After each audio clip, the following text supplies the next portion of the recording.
ఓం సాయిరామ్. బాబాగారి ఆశీస్సులతో అందరూ సుఖ సంతోషాలతో ఉండాలని కోరుకుంటున్నాను. ఈరోజు బాబాగారి సందేశం ఏమిటంటే, తల్లి, ఇది నీకు ఆఖరి అవకాశం.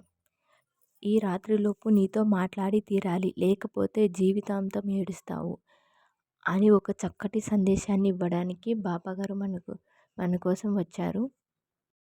ఆ సందేశం ఏమనగా, చాలాసార్లు అవకాశం ఇచ్చాను, హెచ్చరించాను. నువ్వు నేనిచ్చిన అవకాశాన్ని ఉపయోగించుకోలేదు. నిర్లక్ష్యంతో, అనుమానంతో ఇది జరుగుతుందా లేదా అని నా మాటని పెడచెవిన పెట్టి నిర్లక్ష్యం చేశావు. వచ్చిన అవకాశాన్ని జారవిడుచుకున్నావు బిడ్డ. ఈ ఆఖరి అవకాశమైనా ఉపయోగించుకో బిడ్డ అని బాబాగారు తెలుపుతున్నారు. నీ కోరిక ఎంత పెద్దదైనా సరే చిటికెలో ఇచ్చేయబోతున్నానమ్మా. నువ్వు కోరుకోవడమే ఆలస్యం.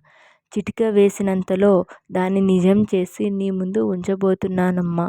అది చదువా, ఉద్యోగమా, ఆరోగ్యమా, ఆర్థిక పరంగా, లేక కుటుంబం కోసమా, నీవు ఏ కోరిక కోరినా సరే చిటిక వేసిన సమయంలో తీరుస్తాను బిడ్డ. అది కూడా ఈ రోజులోపే నీ కోరిక తీరిపోతుంది. ఆలస్యం చేసిన, నా మాట పెడచెవిన పెట్టిన ఇక నేనేమి చెయ్యలేనమ్మా. నీకు ఈరోజు ఈ వీడియో చూసిన రోజున మాత్రమే నీకు అవకాశం ఇస్తున్నాను అంటూ బాబాగారు ఒక రహస్యమైన సందేశాన్ని మనకు అందిస్తున్నారండి. అది ఏమిటో తెలియాలని ప్రయత్నిస్తున్నారు.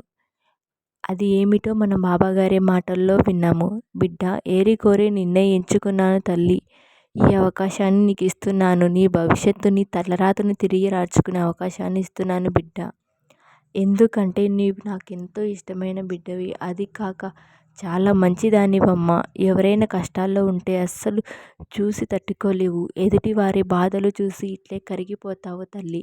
నీకు ఉన్న దాంట్లో కొంచెమైనా సరే సహాయపడే దానగుణం నీకు ఉంది. అందుకోసమే నీకోసం నేను ఏరికోరి వచ్చిన బంగారు అవకాశం నీకు ఇస్తున్నాను. జాగ్రత్తగా పట్టుకుంటావు, వదిలేస్తావు. ఇక నీ చేతిలో పని తల్లి. బిడ్డ, ఎలాంటి కోరికైనా సరే, ఎంత కష్టమైన కోరికైనా సరే, అది న్యాయమైన కోరిక అయితే నీ కోరికను చిటికలో తీరుస్తాను బిడ్డ. నీ దారిని పూలదారిగా మారుస్తాను. నువ్వు ఊహించిన అదృష్టాన్ని నీకు చూపిస్తాను. సత్య ప్రమాణం చేస్తున్నాను. ఒక్క విషయం గుర్తుంచుకో బిడ్డ. నీవు ఏ కోరిక చెప్పుకోవాలి అన్నా ఈరోజు రాత్రి 12 గంటలలోపు నీ కోరిక ఏమిటో, నీ సంకల్పం ఏమిటో చెప్పుకోవాలి బిడ్డ. అలా ఈరోజు 12 గంటల లోపు చెప్పుకుంటే నీ సమస్యను అనేది చిటికెలో తీర్చేసి నీ చేతిలో పెడతాను. ఎలాంటి భయంకర పరిస్థితుల్లోనైనా సరే బయటపడేస్తాను. అది కూడా ఈరోజు రాత్రి 12 గంటల లోపు. నువ్వు నన్ను నమ్ముతావని మనస్ఫూర్తిగా శ్రద్ధాభక్తితో చెప్పుకోవాలి తల్లి. బిడ్డ, ఒకటి చెప్తాను వినమ్మా. నీవు శత్రువుగా ఎందుకు మారుతున్నావు? నువ్వు అనుకున్న పనిని నువ్వే చెడగొట్టుకుంటున్నావు. ఏదైనా మనం చెయ్యాలంటే దానిని ఖచ్చితంగా ప్రయత్నిస్తూనే ఉండాలి. మనం ఓడిపోయేంత వరకు ప్రయత్నిస్తూనే ఉండాలి. ఓడిపోయినా సరే దిగులు చెందకుండా మళ్ళీ తిరిగి ప్రయత్నించి మనం గెలుపొంది తీరాలి. కానీ నువ్వు మాత్రం అలా చేయడం లేదు తల్లి. నువ్వు అనుకున్నది సగంలోనే ఆపేశావు. అలా ఆపేసి బాబా నాకు ఏమీ ఇవ్వలేదు అంటే నేను ఏమి చెయ్యను. నువ్వు ప్రయత్నించు, ఫలితాన్ని నేను ఇస్తాను. నువ్వు ఏమి చేయకుండా ఫలితం కావాలంటే ఎలా వస్తుంది తల్లి? నీ ప్రయత్నాన్ని ఆపకు. నేను నీకు తోడుగా ఉంటాను. నువ్వు కోరుకున్న దానికంటే ఎక్కువ ఫలితాన్ని ఇస్తాను. నువ్వు ఆనందంతో బాబా ఇక చాలు అని అనుకునేంత సంతోషంలో ఉండే విధంగా నేను చూసుకుంటాను బిడ్డ. మనకి మనం శత్రువులుగా ఉంటే ఏ రోజు మనం జయించలేము.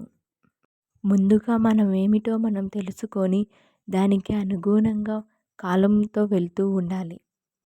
ఇతరుల గురించి పట్టించుకోవద్దు. అందరూ మనతో మంచిగా ఉంటూ మన వెనకాల చెడుగా ఉంటారు. అలాంటి వారిని నీ దరిదాపుల్లో రానివ్వద్దు బిడ్డ.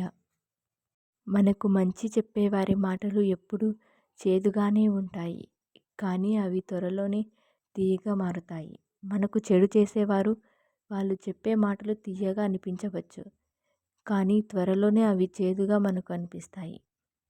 మంచిగా మాటలు చెబుతున్నారు కదా అని ఎవరిని గుడ్డిగా నమ్మొద్దు. నీపై నీవు నమ్మకం ఉంచు. నీ వల్ల కాదు, నీ చేత కాదు అనే వారి మాటను నువ్వు పట్టించుకోవద్దు బిడ్డ. నీ ప్రయత్నం నువ్వు చెయ్యి, అనుకున్నది సాధిస్తావు. అందుకు తోడుగా నేను నీకు ఉంటాను. నీ కన్నీళ్లను తుడుస్తాను. రాబోయే రోజుల్లో నీకు అంతా ఆనందంగా ఉంటుంది. మంచి జరగబోతుంది. అలా జరగాలంటే నీ ప్రయత్నాన్ని నువ్వు ఇంకా పెంచాలి బిడ్డ. నువ్వు ఎంత ప్రయత్నం చేస్తే అంత తొందరగా గెలుపుకు దగ్గరగా అవుతావు. మానసికంగా చాలా బాధపడుతున్నావు. ఇలా బాధపడకుండా ఉండాలంటే ముందుగా నువ్వు అనుకున్నది సాధించాలి బిడ్డ. తర్వాత అన్నీ నీ దగ్గరికే వస్తాయి. వచ్చేలా నేను చేస్తాను. నీవు ఎంతో మంచి మనస్సు గల బిడ్డవి బిడ్డ. నన్ను ఎవ్వరూ అర్థం చేసుకోలేదని బాధపడకు. నీ గెలుపే నిన్ను అందరూ అర్థం చేసుకునేలా చేస్తుంది. నీవు సాధించిన విజయాన్ని చూసి నిన్ను ఎవరైతే హేళన చేశారో వారే నిన్ను పొగిడే సమయం వస్తుంది. ఇతరులతో కాలక్షేపం చేయకుండా నువ్వు అనుకున్నది సాధించడానికి ముందడుగు వెయ్యి. అన్నీ నీ దగ్గరికి వస్తాయి. నిన్ను ఎవరు హేళన చేసినా పట్టించుకోవద్దు బిడ్డ. అవన్నీ తాత్కాలికం మాత్రమే. నువ్వు ఒక్కసారి విజయాన్ని సాధించావంటే అందరూ నీ దగ్గరికి వస్తారు. సాధించి చూడు, నువ్వే చూస్తావు. ఇప్పటికీ ఇంకా ఏమీ మించిపోలేదు. నువ్వు ఆలస్యం చేయకుండా అనుకున్న దానిపై దృష్టి నిలుపు. ఈ మాటను పెడచెవిన పెట్టద్దు తల్లి. తర్వాత నీ ఇష్టం. ఎవరు నిన్ను కాపాడలేరు. ఈ బాబా తోడుగా ఉన్నారని ముందడుగు వేయి. అన్నీ నేను చూసుకొని నిన్ను కాపాడతాను. నీకు రక్షగా ఉంటాను.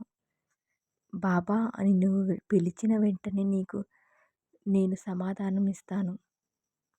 నీకు ఏమీ కాకుండా నేను చూసుకుంటాను. భరించలేని బాధ కలిగినప్పుడు మనిషికి కన్నీళ్లు రావడం ఎంత సహజమో, కన్నీళ్లతో నువ్వు తప్ప నాకు ఎవరూ వద్దు బాబా అన్నప్పుడు నేను కూడా నీ ముందు వాలి ఉంటాను. నిన్ను విడిచిపెట్టి ఎక్కడికి వెళ్ళను. భారం మొత్తం నా మీద వేసి నువ్వు ముందడుగు వెయ్యి. నేను నీ జీవితంలో జరిగే ప్రతి చెడు పరిస్థితిని మలుపు తిప్పబోతున్నాను. నిన్ను, నీ కుటుంబాన్ని నేను ఎప్పుడూ ఆశీర్వదిస్తూనే ఉంటాను. నీ మనసులో ఉన్న ఆలోచనలు నాకు చెప్పుకున్నప్పుడే ఆ అలజడి నుంచి నువ్వు బయటపడగలవు తల్లి. ఏదో మంచి జరగబోతుంది.